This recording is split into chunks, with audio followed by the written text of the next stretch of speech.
سال 2025 پاکستان کے لیے سفارتی لحاظ سے انتہائی اہم اور کامیابیوں سے بھرپور سال رہا۔ اس سال مئی میں بھارت کے ساتھ فوجی کشیدگی اور برتری نے پاکستان کا پرچم جس طرح سے بلند کیا اس کی مثال نہیں ملتی۔ اس سال کئی دیگر اہم کامیابیوں کے ساتھ اقوام متحدہ ماہرین کی جانب سے مئی میں بھارتی حملے اور سندھ طاس معاہدے کی معطلی کو غیر قانونی قرار دیا جانا یقیناً سب سے اہم سفارتی سنگ میل ہے۔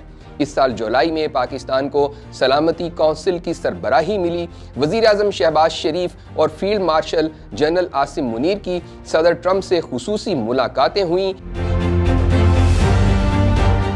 پاکستان اور سعودی عرب نے تاریخ ساز دفاعی معاہدہ کیا، جس کے تحت پاکستان کو حرمین الشریفین کی حفاظت کا اعزاز حاصل ہوا، اور 22 دسمبر کو سعودی حکومت نے Pakistani chief of defence forces field marshal Asim Munir کو اعلیٰ اعزاز سے نوازا۔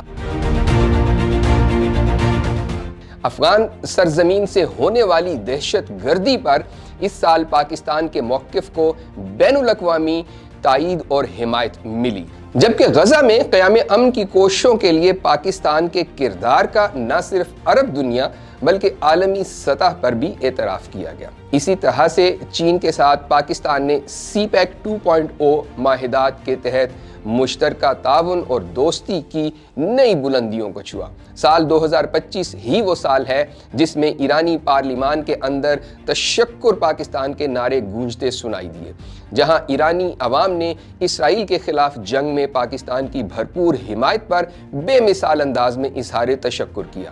اس سال انسداد دہشت گردی تعاون کے حوالے سے امریکی پارلیمان بھی پاکستان کی کاوشوں کا معترف نظر آیا۔ سعودی عرب، چین، امریکہ، مصر، ترکی، آذربائیجان، روس اور کئی دیگر ممالک کے ساتھ پاکستان نے دفاعی اور تجارتی معاہدات کیے، جبکہ پاکستان کی سفارتی پسپائی کے خواب دیکھنے والا بھارت ہر محاذ پر پسپا ہوا، جہاں امریکی صدر ڈونلڈ ٹرمپ کی جانب سے درجنوں بار بھارتی رافیل طیاروں کی تباہی کے ذکر نے بھارت کو شدید ہزیمت میں مبتلا کیے رکھا۔